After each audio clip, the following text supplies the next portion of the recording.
ஸ்டாலின் அவங்க இருக்கிறாங்கன்னா ஒரு பேப்பர் கையில் இருக்கும்.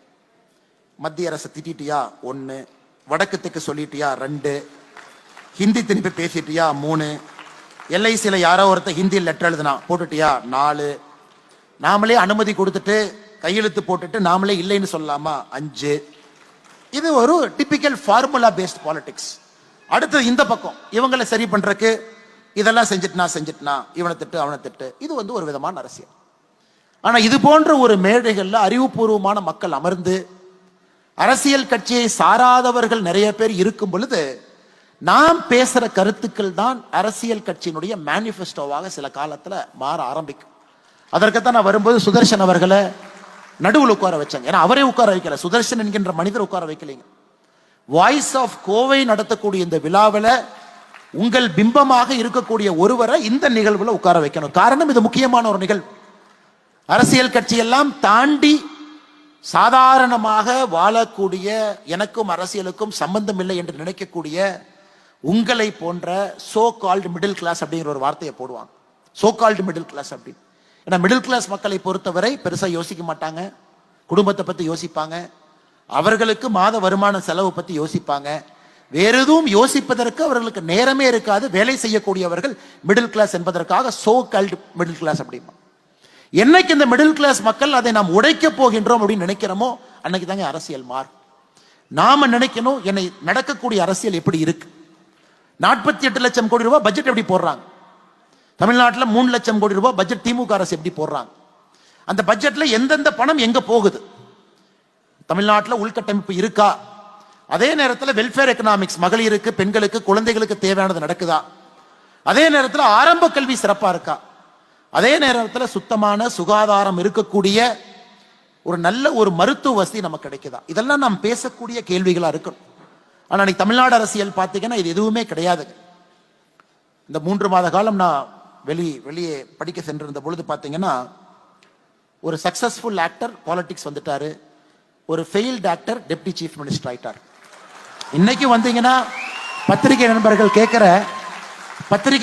கேட்கிற முதல் கேள்வியும் சினிமாவை சுத்தி தான் இருக்கு. முதல் கேள்வி சென்னை விமான நிலையத்தில், முதல் கேள்வி நம்முடைய கோயம்புத்தூர் விமான நிலையத்தில் நம்முடைய அன்பு பத்திரிகை நண்பர்கள் கேட்கக்கூடிய கேள்வி, இவங்க அரசியல் எப்படி பார்க்குறீங்க, அவங்க எலிவேஷன் எப்படி பார்க்குறீங்க. ஆனால் எனக்கு தெரியும், உங்களுக்கு தெரியும், காமன் மேனுக்கு அதனால ₹1 பிரயோஜனம் இருக்கான்னு கேட்டீங்கன்னா கண்டிப்பாக கிடையாது. காமன் மேனுக்கு ₹1 பிரயோஜனம் இருக்கா? காமன் மேனுக்கு ரெவல்யூஷனரியா ஒரு அரசியல் கொண்டு வந்திருக்காங்களா? இல்லை. நான் யாரையும் குற்றம் சுமத்தலை. நடிகர் விஜய் அவர்களுடைய அரசியல் நான் வரவேற்கிறேன், வரணும். ஒரு உச்சத்தில் இருக்கக்கூடிய நடிகர், பெரும் அன்பை பெற்றிருக்கக்கூடிய நடிகர், நிறைய பேர் அவருடைய படத்தை ரசித்து பார்க்குறாங்க. ஆனால் அரசியல் பரிமாணம் வேறு. அரசியல் என்பது முழுமையான ஒரு வேறு களம். ஆனால் வரட்டும், களமாடட்டும், பார்ப்போம். அதே நேரத்தில் உதயநிதி ஸ்டாலின் அவர்களுடைய எலிவேஷன் என்ன சொல்றேன், பல இடத்துல கிரிட்டிசைஸ் பண்ணல. எலிவேஷன் என்ன சொல்றேன்னா, இது ஒரு விதமான அரசியலை முன்னெடுக்கிறேன், அது மக்கள் பார்க்குறாங்க. ஏன்னா அவங்க கட்சி யாரை கொண்டு வர வேணும் அவங்களுக்கு உரிமை இருக்கு. ஏன்னா இந்த மேடையில் முழுமையாக அரசியல் பேசினா அது தவறா போயிருக்கு. இன்னைக்கு மக்களுக்கு பயன்படக்கூடிய அரசியல் நம்ம பேசலைங்க, நம்ம பேசுறது இல்லை. ஒரு ஸ்டெர்லைட் மூடுனால காப்பர் எக்ஸ்போர்ட் பண்ணிட்டு இருந்த ஒரு நாடு இன்னைக்கு காப்பர் இம்போர்ட் பண்ண ஆரம்பிச்சிருக்கு அப்படிங்கிற செய்தி எத்தனை தமிழகத்தினுடைய ஊடகத்தில் அது வந்திருக்கு. ஒரு நாடு ஸ்டெர்லைட் கம்பெனியை விடுங்க, யார் நடத்துறாங்க விடுங்க, we are not bothered, யாரோ XYZ அதை நடத்திட்டுங்க. இன்னைக்கு ஒரு ஸ்டெர்லைட் நிறுவனத்தை மூடியதுனால இந்தியா ஒரு பெரிய மேலை நாடின் மீது காப்பரை வாங்க வேண்டிய நிலைமைக்கு இந்தியா தள்ளப்பட்டிருக்கிறது. அப்ப ஜியோ பாலிட்டிக்ஸ்ல இந்தியாவுக்கு என்ன பிரச்சனை சர்வதேச அரசியல்ல ஏற்படும் அப்படிங்கிறத ஒரு common man, so called middle class நம்ம சொல்றவங்க அவங்க புரிஞ்சுக்கிட்டாங்கன்னா இதை வச்செல்லாம் நீ அரசியலே பண்ண முடியாது. இன்னைக்கும் பார்த்தீங்கன்னா ரோடு போட்டா எதிர்ப்பு, இது போட்டா எதிர்ப்பு, அது போட்டா எதிர்ப்பு, இப்படிதான் போகுதோ தவிர அது ஆக்கப்பூர்வமான முறையில மக்கள் முன்னாடி வச்சு இதுல 10 சரி இருக்கு, 5 தப்பு இருக்கு, உங்களுக்கு வேணுமா அப்படின்னு கேட்கிற அரசியல் நம்மகிட்ட இல்லைங்க. டங்ஸ்டன் மதுரையில எடுத்தா கண்டிப்பாக 10 பிரச்சனைகள் அது இருக்கு, இல்லைன்னு அது சொல்லவே இல்லைங்க. கண்டிப்பா இருக்கு. மக்கள் வெளியே போகணும், அந்த 20 ஸ்கொயர் கிலோமீட்டருக்குள் நீங்க டங்ஸ்டன் எடுக்கணும், அது ஒரு முக்கியமான ஒரு மெட்டீரியல் நமக்கு வேணும். கண்டிப்பா அதுல நல்லதும் இருக்கு. ஏன்னா நம்ம யாரு மேலே டிபெண்ட் ஆகாம இருக்கும். இதை பக்குவமாக எடுத்து செல்லக்கூடிய அரசியல்வாதிகள் இன்னைக்கு கிடையாது. நல்லது இருக்கு, கெட்டது இருக்கு, மக்கள் நீங்க முடிவு பண்ணுங்க. கிராமத்தில் ஒரு கமிட்டி போட்டு முறைப்படி எடுத்து சொல்லுங்க. அதன் பிறகு கிராம சபையை கூட்டுங்க. அதுல வேலை வாய்ப்பு இத்தனை பேத்துக்கு வருது, இதுல பிரச்சனையானாலும் இத்தனை பேத்துக்கு வேலை வாய்ப்பு கிடைக்குது.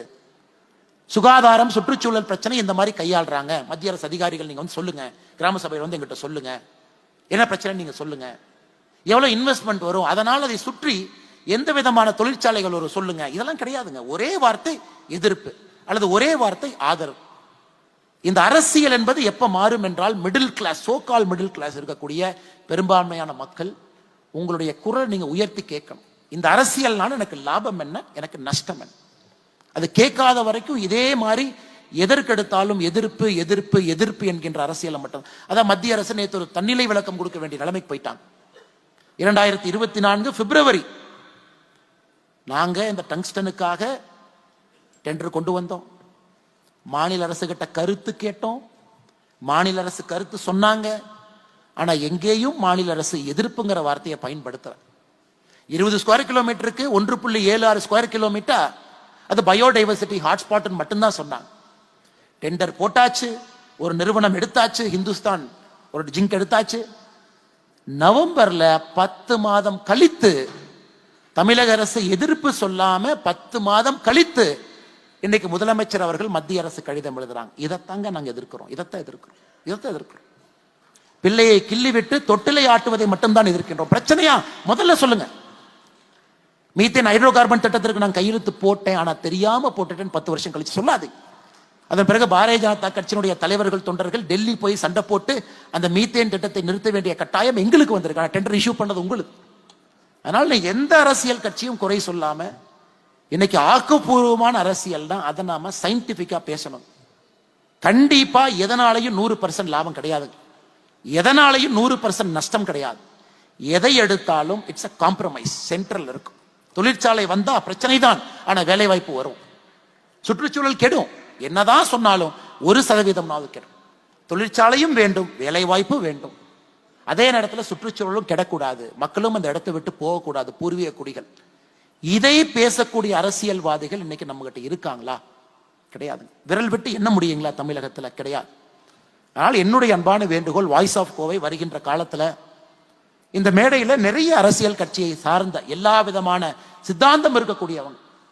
ஒரு அரசியல்வாதி தமிழ்நாட்டினுடைய மேடையில சொல்றார், நான் 5 பெருமாள் கோயிலை இடிச்சேன் அப்படின்னு. அவரே வந்து பேச சொல்லுங்க, தவறு கிடையாது. எங்களை போன்ற எத்தனையோ மனிதர்கள் சொல்றோம், தமிழகத்துல பாரதிய ஜனதா கட்சி தலைமையிலான பாரதிய ஜனதா கட்சி கூட்டணி இங்கே வரும் பொழுது தமிழகத்துல என்டோமென்ட் போர்டு அப்படிங்கறது இருக்காதுன்னு சொல்றோம். எங்ககிட்ட கேளுங்க. அப்ப என்டோமென்ட் போர்டு இல்ல, ஹெச்ஆர்என்சி சட்டம் இருக்காதுன்னா என்ன செய்ய போறீங்கன்னு கேளுங்க, பதில் சொல்ல வேண்டியது எங்களுடைய கடமை. பிளான் இருக்கா உங்ககிட்ட?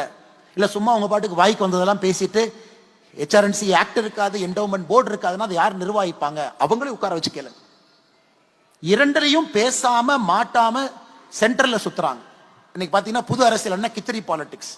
இந்த வடிவேலு சொல்ற மாதிரி தென்னை மரத்துல ஒரு குத்து, பனை மரத்துல ஒரு குத்து, இந்த சித்தாந்தத்துல கொஞ்சம், அந்த சித்தாந்தத்துல கொஞ்சம், இந்த தலைவர் போட்டோ இங்க போடு, இந்த தலைவர் போட்டோ இங்க போடு, மொத்தமா 10 தலைவர் போட்டோ போட்டா யாரும் நம்மளை கிரிட்டிசைஸே பண்ண மாட்டாங்கிற அரசியல் கட்சிகளும் இங்க வந்திருக்கு. அவங்களே கூப்பிட்டு கேளுங்க. அது எப்படிங்க